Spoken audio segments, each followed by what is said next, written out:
नमस्कार साथियों। प्रवक्ता कृषि 2013 के पाठ 3 में कुछ प्रश्नों को हल करेंगे।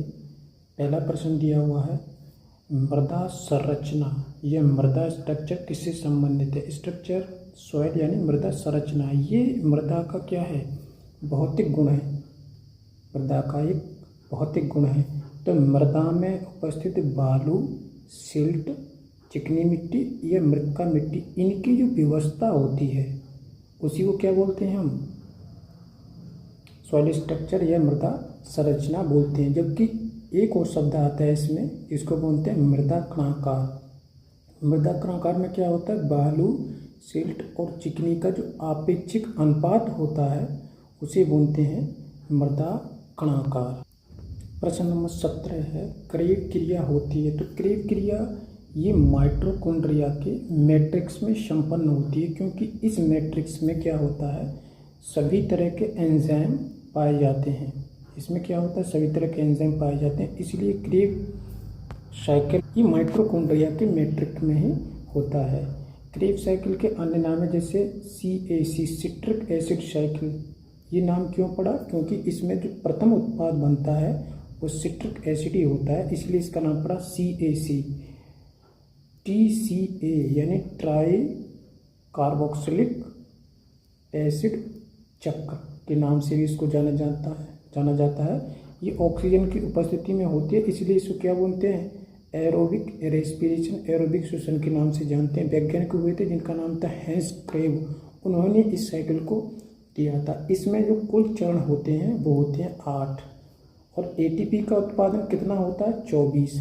प्रथम जब इसमें एक बार चक्कर चलेगा तो 24 ATP बनेंगे, जब दोबारा चक्कर चलेगा तो 12 ATP। इस प्रकार 2 चक्कर चलते हैं इसमें, क्योंकि ग्लाइकोलाइसिस की क्रिया जो होती है उसमें क्या होता है? 2 पायरुविक एसिड बनते हैं। तो पहले पायरुविक एसिड इसमें एंट्री करेगा, ये दूसरा करेगा। तो प्रत्येक से क्या होता है? इस माइटोकॉन्ड्रिया के अंदर 12 ATP बनते हैं।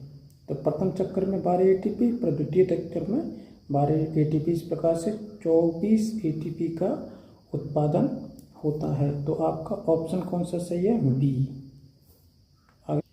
प्रश्न नंबर 18, गन्ना किस प्रकार की फसल है? तो देखिए, गन्ना जो होती है ये फसल चक्र के अनुसार देखा जाए तो ये 2 वर्ष की फसल है। 2 वर्ष की फसल है फसल चक्र के अनुसार, यानी यह रबी में बोई जाती है और रबी में ही काटी जाती है। यानी जिस सीजन में बोई जाती है उसी में ये काटी जाती है। इस प्रकार ये फसल चक्र का 2 वर्ष की फसल है, यानी ये आपका रबी प्लस जायद प्लस खरीफ प्लस रबी में कटती है। तो इस प्रकार से ये तीनों सीजन को कंबाइंड रूप से ले लेती है। तो इसका क्या होता है? यानी इसने लॉन्ग डे भी लिया, शॉर्ट डे भी लिया और मध्यम भी लिया, इसलिए इसका जो उत्तर सही होगा वो पहला वाला सही होगा, मध्यम अवधि प्रकाश चाहने वाला पौधा। ठीक है। जितनी भी फसलें जो रबी सीजन की होती हैं वो कैसी होती हैं? लॉन्ग डे प्लांट, क्योंकि इनके पुष्पन के लिए क्या होता है? अधिक प्रकाश की आवश्यकता होती है। पुष्पन के समय अधिक प्रकाश की आवश्यकता होती है। ठीक है। और जितनी भी जो खरीफ सीजन की फसल होती हैं उन्हें बोलते हैं शॉर्ट डे प्लांट या कम अवधि प्रकाश चाहने वाले पौधे। गन्ना एक C4 प्लांट है। इसमें क्या होता है? C4 प्लांट है, इसमें क्रंच एनाटॉमी पाया जाता है और इसमें जो प्रकाशीय शोषण होता है वो कैसा होता है? अनुपस्थित होता है। इसलिए इनका उत्पादन, जितने भी C4 प्लांट होते हैं इनका उत्पादन C3 की अपेक्षा अधिक होता है, क्योंकि इनमें क्या होता है? ये प्रकाशीय शोषण अनुपस्थित रहता है। क्रंच एनाटॉमी इनकी पत्तियों में पाई जाती है। क्या होता है कि मीजोपिल जो सेल होती है, जो मीजोपिल कोशिकाएं होती हैं वो बंडल शीट के चारों तरफ होती हैं, या ऐसे बोल सकते हैं बंडल जो शीट है उसके तरफ ये मीजोपिल कोशिकाएं इस समूह में क्रमबद्ध रूप से पाई जाती हैं। इसी को बोलते हैं क्रंच टाइप एनाटॉमी। प्रश्न नंबर 19 है, भारतीय ग्राम या गांव सर्विस प्रोग्राम कब शुरू किया गया था? तो ये जो किया गया था WS विशर थे, इनके द्वारा सन 1947 में शुरू किया गया था। जबकि स्पेंसर और हेच नाम के थे ये इनके द्वारा मर्थंडम प्रोजेक्ट को शुरू किया गया था। आपको पता होगा विनोबा भावे द्वारा भूदान सन 1951 में शुरू किया गया था। ये तेलंगाना में पंचमपल्ली तेलंगाना के अंतर्गत ये किया गया था। और इन्हीं के द्वारा एक और है जिसको बोलते हैं शांति निकेतन, वो भी इन्हीं के द्वारा जो है किया प्रोग्राम में शुरू किया गया था। प्रश्न का जो उत्तर सही है वो है आपका WH विशर 1947। प्रश्न नंबर 20 है, कौन से पोषक तत्वों का ग्रुप नाइट्रोजन के स्तरीकरण में भाग लेता है? तो साथियों ये जितने भी इसमें दिए हुए हैं ये सभी नाइट्रोजन के स्तरीकरण में भाग लेते हैं, इसलिए ऑप्शन इसका क्या सही है? उपरोक्त में सभी सही है।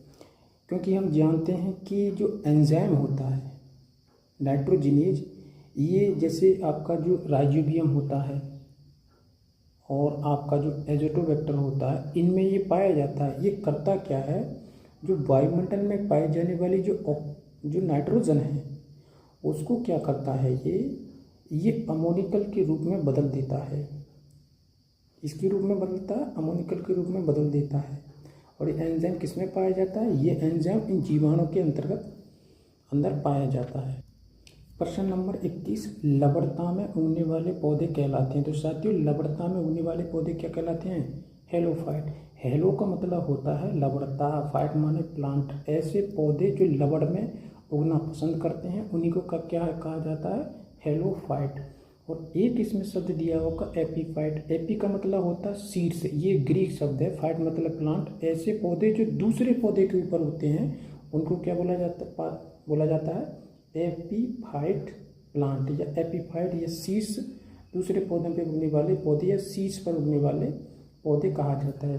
तीसरा जिसमें दिया हुआ है ऑप्शन ये दिया हुआ है क्रिप्टोफाइट। क्रिप्टो का मतलब होता है छुपे हुए पौधे। ऐसे कोई ये एक उसके शैवाल होते हैं, इनमें कुछ वर्णक पाए जाते हैं जैसे फाइकोएरिथ्रिन, ये लाल रंग का होता है, और दूसरा फाइकोसाइनिन, ये नीले रंग का होता है। अर्थात ये वाले शैवाल जो होते हैं प्रकाश संश्लेषण की क्रिया। प्रश्न नंबर 22, जड़ की गांठ में नाइट्रोजन का संश्लेषण किसके द्वारा सुगमता से होता है? तो मोलिब्डेनम के द्वारा ये सुगमता से होता है। तो मोलिब्डेनम कैसा तत्व है? ये अति सूक्ष्म पोषक तत्व है। इसकी ही उपस्थिति में नाइट्रोजन का स्थिरीकरण सुगमता से होता है, क्योंकि जो नाइट्रोजिनेज एंजाइम होता है उसके अंतर्गत ये पाया जाता है। ये हो गया लोहा और वेनेडियम, इन सभी में क्या होता है? नाइट्रोजिनेज एंजाइम जो होता है, नाइट्रोजन एंजाइम में ये तत्व पाए जाते हैं, इसलिए इनकी कमी अगर हो जाए तो नाइट्रोजन का स्थिरीकरण नहीं होगा। प्रश्न नंबर 23, संतृप्त वसा युक्त अम्ल होता है? तो संतृप्त क्या होते हैं? ऐसे वसीय अम्ल जो हमारे शरीर में क्या होते हैं? बनते हैं। तो इनमें हमारे शरीर में कौन सा बनता है? तो हमारे शरीर में स्टेरिक अम्ल जो है ये बनता है। बाकी इसमें मैंने एक सूत्र लिखा हुआ है ओला, यानी ओलिक एसिड और लिनोलेनिक और एरिथिडीकोनिक, ये जो होते हैं कैसे होते हैं? असंतृप्त होते हैं, यानी इनको अलग से लेने की आवश्यकता पड़ती है। तो इसका उत्तर क्या सही है? सी।